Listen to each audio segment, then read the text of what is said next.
अब बताइए, जब हनुमान जी के जैसा कोई दूसरा बड़भागी नहीं है तो हनुमान जी के चरण क्यों ना पकड़े हम? हैं? किसके चरण पकड़े? रावण के पकड़े क्या? अरे भाई, हनुमान जी के जैसा कोई दूसरा बड़भागी है ही नहीं तो किसके चरण पकड़े? बोलो, हनुमान जी के क्यों चरण पकड़ना? हम लोग भी बड़े गजब के लोग हैं। गुरु जी के पकड़ लेते हैं चरण और पड़ोसी के पकड़ते हैं आचरण। गुरु जी के पकड़ते चरण, पड़ोसी के पकड़ते आचरण। फिर कहते हनुमान जी मिलते नहीं ठटरी के बरे न कटा। हनुमान जी को पाना है तो गुरुदेव के पकड़ो आचरण और हनुमान जी के पकड़ो चरण, तुम्हारा काम हो जाएगा। हम लोग उल्टा करते हैं, हम लोग चरण पकड़ते हैं गुरु जी के और आचरण पकड़ते हैं लोगाई के। वे कहते हैं कल्याण नहीं होता, बोलो सीताराम। सिडनी वाले तो महान होते हैं, आप लोगों की बात नहीं बोल रहा, ये तो हम वेस्ट इंडीज की बता रहे हैं, क्योंकि अभी दूर दूर तक हमें वहां जाना भी नहीं है। लेकिन प्रियजनों, ये विनोद की बात अलग है, पर सच यही है। अभी कुछ देर पहले हरिद्वार वाले निरंजन स्वामी जी बोल रहे थे, महाराज जी ऐसा कर रहे, फिर पूज्य राम जी महाराज जी बोल रहे थे ऐसा कर रहे, सहयोग करो, ये करो। बुरा ना मानना, हम बहुत स्पष्टवादी और बहुत विचित्र आदमी हैं। स्पष्टवादी भी हैं, विचित्र आदमी भी हैं। विचित्र इसलिए हैं क्योंकि हमारी नजर में धर्म धंधा नहीं है।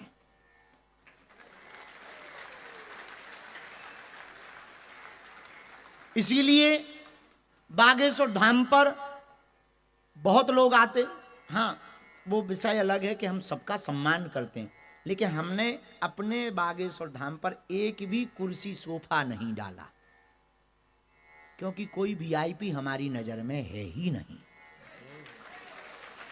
और ये बात हमने कोई नई शुरू नहीं की, पाश्चात्य देशों में यही प्रथा है। ऑस्ट्रेलिया की नियमावली क्या है? प्रधानमंत्री भी लाइन में लगकर जाएगा। तो हमारे भारत में क्यों नहीं ऐसा होना चाहिए? सब समान, सब समान है तो सब लाइन से चलते हैं। और हमारे यहां कुछ महान और कुछ असमान, सब बीच के बीच घुस जाते हैं। बुरा ना मानना, भारत की महिमा के गाने के लिए ही हम आए हैं, लेकिन सच ये है अभी भी हमारे भारत के और अन्य भारत के साथ साथ भारत में रहने वाले विदेशी मंदिरों में भी अति वीवीआईपी कल्चर बड़ा खतरनाक है। बुरा ना मानिएगा, वीआईपी कल्चर, भगवान के सामने कौन वीआईपी हुआ? इन्हीं के सामने वीआईपी हो गए तो अब जनरल कौन बचा, नॉर्मल कौन बचा? भगवान के ही सामने वीआईपी अगर हो गए तो नॉर्मल कौन बचा? अरे भगवान के सामने प्रभु जिसे देख दें वो वीआईपी है। पर राम जी बचाएं, बड़ी विचित्र स्थिति है। भारत की भी यही स्थिति है और यहां की भी यही स्थिति है। बुरा ना मानो, हम लोग, आप लोग बड़भागी हो। क्यों? हमने विस्ब्रेन की कथा में सूत्र दिया था, फिर से हम कहते हैं, मेरे पागलों, जनता जिस सांसद को चुनती है वो संसद में बैठता है, भगवान जिसको चुनता है वो कथा में बैठता है। ये प्रभु की कृपा है। तुम कथा में बैठी, ये प्रभु की कृपा, तुम्हारी कृपा नहीं है।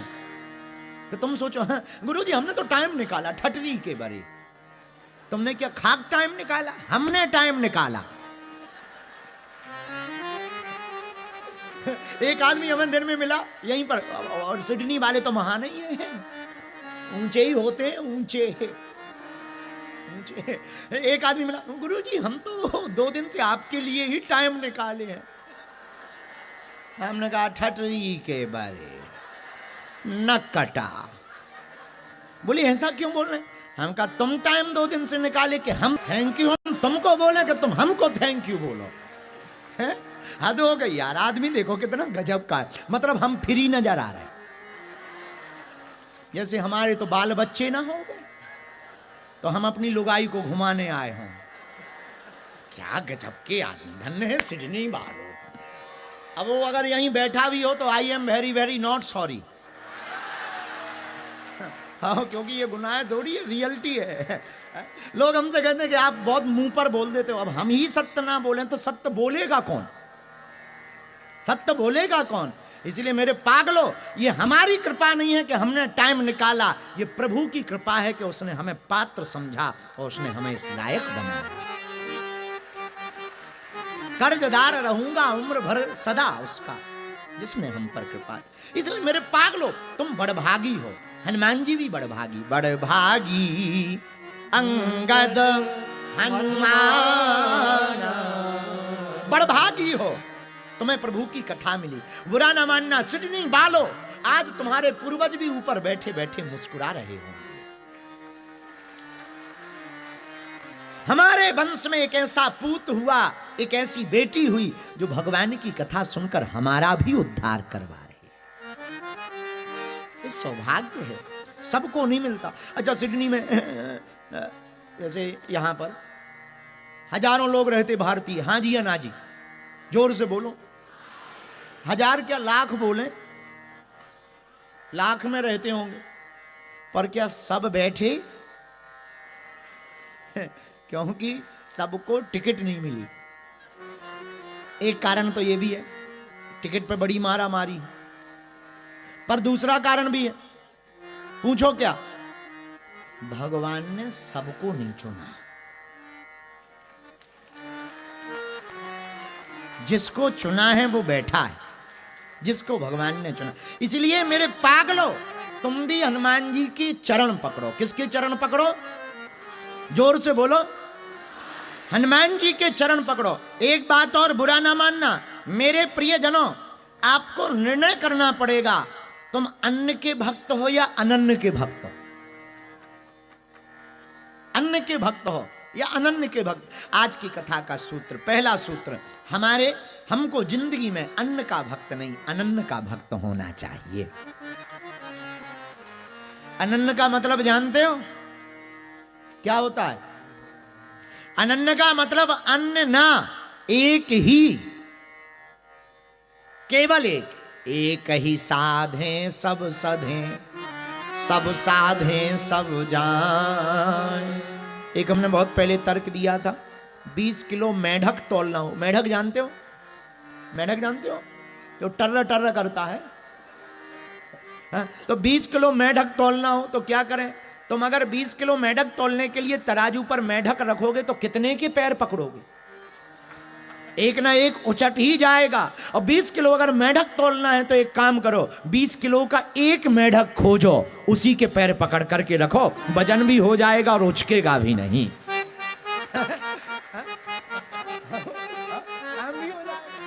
अब तुम अनेक क्या रखोगे? उसी प्रकार अनेक भक्ति करने की वजह अनन्यांश चिंतयन्तो माम ये जना पर्युपास्ते, अन्न को छोड़कर के केवल अनन्न की भक्ति करनी चाहिए। अनन्न कौन? एक ही साधे सब सधे, सब साधे सब जाएं। एक के चरण को पकड़ लिया, बाकी का काम उन्हीं का हो जाएगा। ऐसे समझो। 20 डॉक्टरों को तुम अपना पिंपल दिखवाओ, पिंपल हो गया, कोई कहेगा ऑपरेशन कर दो, कोई कहेगा चीरा मार दो, कोई कहेगा क्रीम लगा लो, कोई कहेगा दवा खा लो। पता लगे पिंपल भी कैंसर बन जाएगा। क्योंकि जब 20 ट्राई करेंगे तो कोई चाकू चलाएगा, कोई ब्लेड चलाएगा, कोई गोली, कोई इंजेक्शन, कोई ड्रिप चढ़ा देगा, कोई कह देगा गाल ही साफ कर दो। 20 को दिखाओगे तो 20 तरीके के उपाय बताएंगे, एक को दिखाओगे तो वो पर्याप्त उपाय जाएगा, भले ही ठीक ना हो पर बिगड़ेगा तो नहीं। ज्यादा बिगड़ने से तो बच जाएगा। उसी प्रकार अनेक को पकड़ोगे तो तुम किसे किसे संभालोगे? एक को पकड़ोगे तो वो सबको संभाल लेंगे। इसलिए हमको अनन्य की भक्ति करनी है। किसकी? और वृंदावन में तो एक और कहावत है, सब विद्वान बैठे हैं, इनको बता देना चाहिए। महाराज वृंदावन में एक महात्मा जा रहे थे, रास्ते में सीता राधे कृष्णा राधे कृष्णा राधे कृष्णा राधे कृष्णा। एक आदमी बैठा था, गांव का चरवाहा। पूछा क्यों भक्ति करते हो? बोले हाँ करते हैं। किसकी? तो वो चरवाहा बोला आप बताओ महाराज तुम किसकी करते? बोले हम तो अनन्य की भक्ति नहीं, एक की अनन्य की भक्ति करते। अन्न की नहीं, अनन्य की भक्ति करते, केवल एक की भक्ति करते। वो गांव का आदमी था, बोला आप अनन्य की भक्ति करते, हम फनन्य की भक्ति करते। तो महात्मा मुस्कुराते बोले ये फनन्य क्या है? चरवाहा बोला ये अनन्य क्या है? तो महात्मा बोले केवल भगवान कृष्ण को हम जानते हैं, राम कृष्ण शिव शंकर इनको नहीं हम जानते हैं, केवल भगवान कृष्ण की भक्ति करते हैं, अन्य की नहीं करते हैं। बोले महाराज आप तो राम कृष्ण गणेश शंकर को जानते ही हो, हम तो जानते भी नहीं है, तो इसलिए हम फनन्य की भक्ति करते हैं। तो ये बातें, इसका मतलब ये नहीं है कि तुम राम को छोटा, शिव को छोटा, गणेश को छोटा, हम कहना ये चाह रहे हैं मानो एक को, पर सब में दर्शन अपने वाले के ही करो। सब में दर्शन अपने वाले के करो। अपने ही घनश्याम खड़े हैं, अपने ही रघुनाथ जी खड़े हैं, अपने ही हनुमान जी खड़े हुए हैं। बुरा न मानना मेरे पागलो, बिंब अनेक है पर प्रतिबिंब एक है। प्रतिबिंब अनेक हैं पर व्यक्ति एक है। अनेक नहीं है, एक है। ऐसे समझो, चांद की चांदनी छिटक रही हो, पूर्णिमा का चांद हो, चांद की चांदनी छिटक रही हो, तुम तालाब में देखोगे तो चांद बना दिखेगा, नदी में देखोगे चांद बना दिखेगा, घड़ा को भरकर रख दोगे चांद बना दिखेगा। अच्छा, इसका मतलब ये नहीं है कि इतने चांद हैं, चांद एक ही है पर प्रतिबिंब सब में है। उसी प्रकार भगवान एक ही है पर झलकता सब में दिखाई देता है। उसके रूप अनेक हैं पर है वो एक। इसलिए एक ही साधे सब सधे, सब साधे सब जाए। एक को साधो। अब आप पूछो गुरु जी हम किसकी भक्ति करें, हमें तो एक ही नजर आते, और देवता हनुमत